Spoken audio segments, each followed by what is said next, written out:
What's good with y'all, boys, girls, they, thems, whatever you is? We back watching more like I think bro's name is like Trap. No, it's not Trap Geek. That's someone else. Whatever. You, the Israeli Mafia. I reacted to his videos before, man. We watching another one. This time, they're in Israelis. That was really retarded, but let's get into it, man.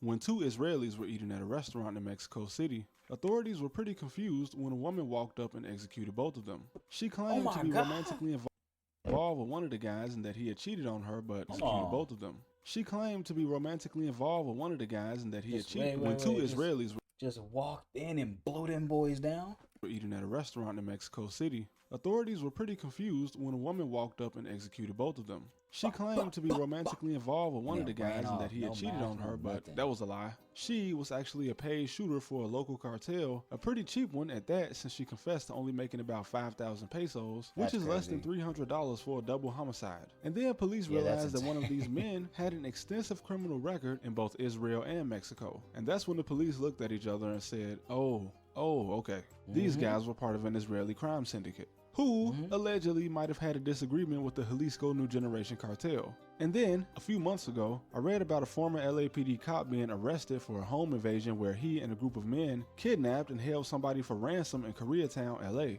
And You know what? Being a cop might be the most perfect cover for doing some bullshit because the cop might always be the last person they suspect. It's like when you lose your fucking wallet or money around someone and they hope you look for it. And then later on, you're like, wait a fucking minute. That nigga bought some new J's that same fucking day and he been broke. You see what I'm saying? I thought, typical LA, right? That's weird. I'm sure Oh, that'll yeah. never come up Hell again. no. And then I started looking into the Israeli mafia, only to find that this guy, who was a cop in LA for 13 years, is actually an Israeli mobster. 6 men in Hollywood Man, Hills, fuck you. including this guy, plot the kidnapping of a 17-year-old crypto bro. And when they got to his house, 2 men disguised as LAPD officers pretended to serve a search warrant before holding him for ransom until he gave up $350,000. A violent home Wow. robbery in Koreatown this morning with the suspects dressed as police officers.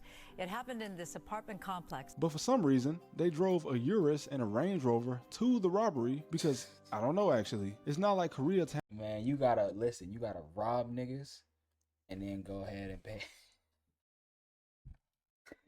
You would think you would rob, like, man, that shit is ass backwards. That's it. is Bel Air. When the police checked the cameras on that block, I'm sure these guys were in the only Urus that passed by that week. And if you stay in LA, you see other strange connections. The illegal gambling scandal that included former NBA players and an NBA coach as well as the Sicilian mob also features an interesting character on the indictment.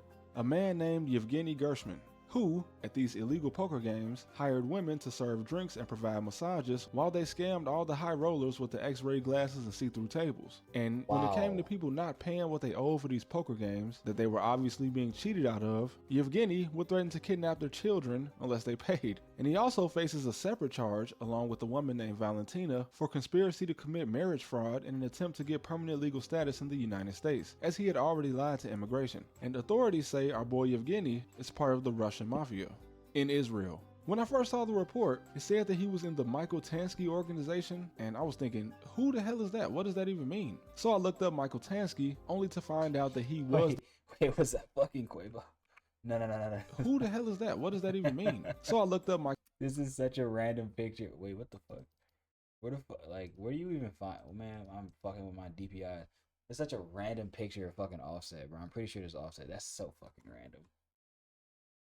No, goddamn well, he has no idea what he's looking at. Tansky, only to find out that he was the leader of the Russian mafia in Israel, which was started by Russian and Ukrainian Jews that immigrated to Israel around the time the Soviet Union collapsed in 1989-1990. And there are also Israeli Arab crime syndicates made up of Israeli and Arab families working together in drug and weapons trafficking, with some of them being occasionally involved in blood feuds. And yes, the Israeli mob is in New York. Yes, they're in LA. And also, the term Israeli mafia is just a term, an umbrella term for multiple organized crime groups from Israel, or at least originated from Israeli immigrants. And they operate all over the world. Now, yes, That's beautiful. I know, the IDF, Mossad, Shin Bet, yes, very controversial organizations, very controversial military, even more so than the US and the CIA. But this video is specifically about the mafia.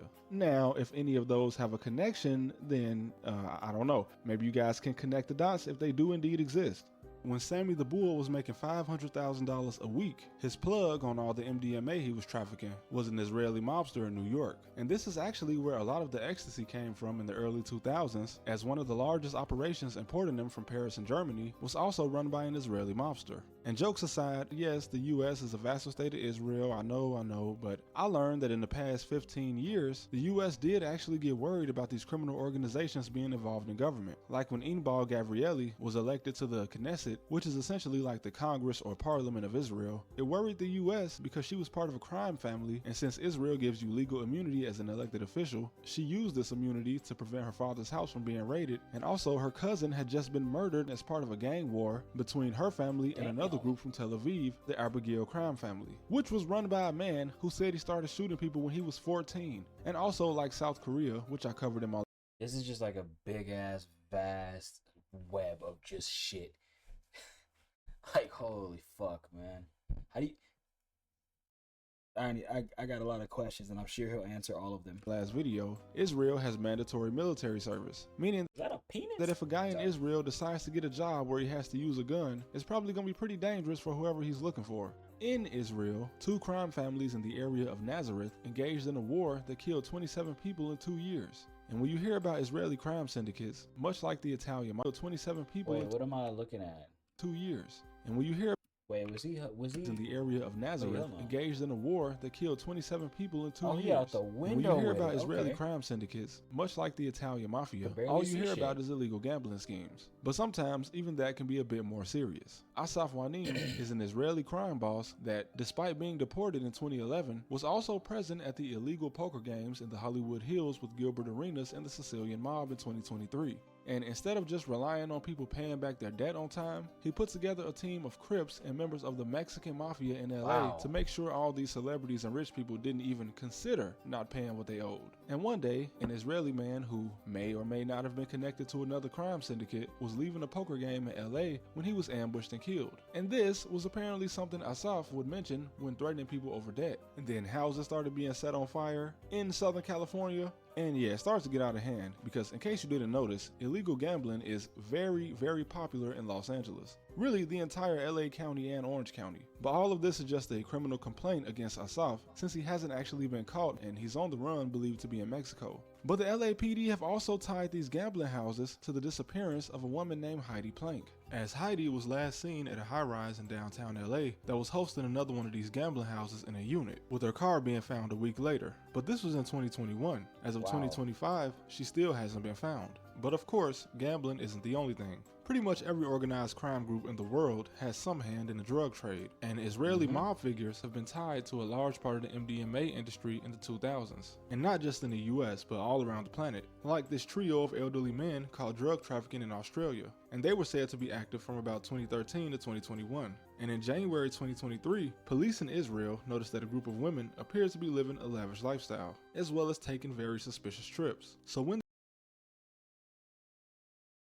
they probably selling ass. Like, come on, man. Realistically, he's gonna tell us exactly what it is, but it just sounds like they selling ass. This group of women landed at an airport in Israel from their latest trip to Germany. The suspicions of the police were confirmed when they found 33 pounds of cocaine and ketamine. And the police... That's infinitely worse. Y'all should have just sold ass. Now y'all gonna be in jail getting y'all ass took.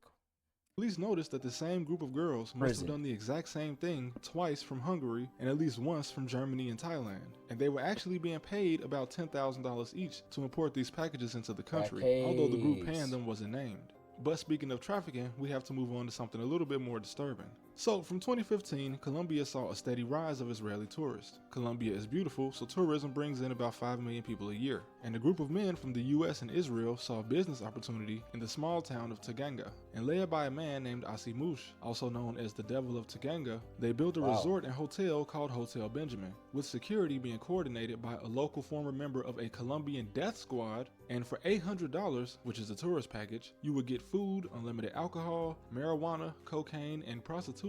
And surprisingly, all of that is partially legal in Colombia. And of fucking course it is. Hey, this nigga get into a bag though, man. Nigga found a loophole. or so it seems. Like, this is crazy as fuck.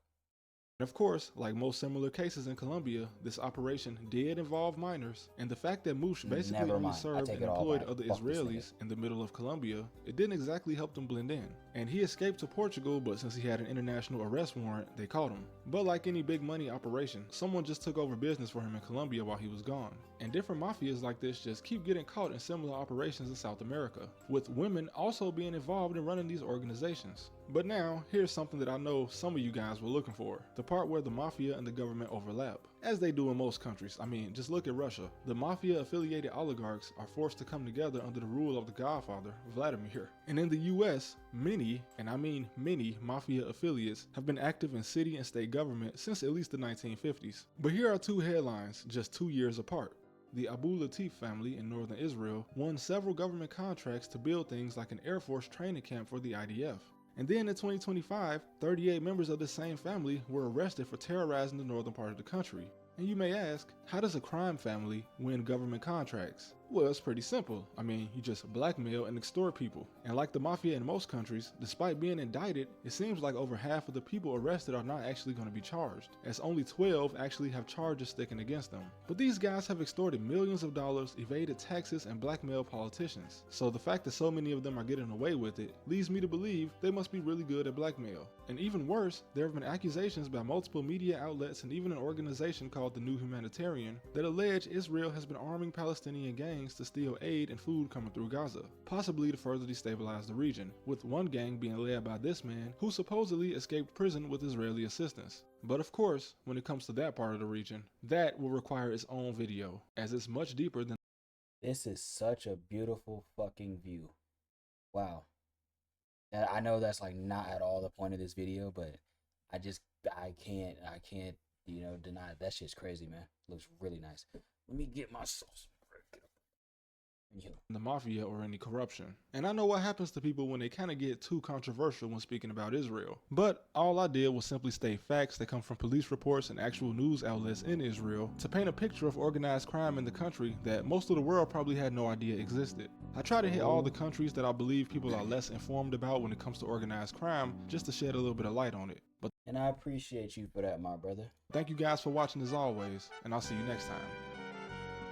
For real, man. Hope y'all enjoyed watching as much as I did. Like, comment, subscribe. I'm gonna see y'all in the next one, man. Y'all take care. Have a good one.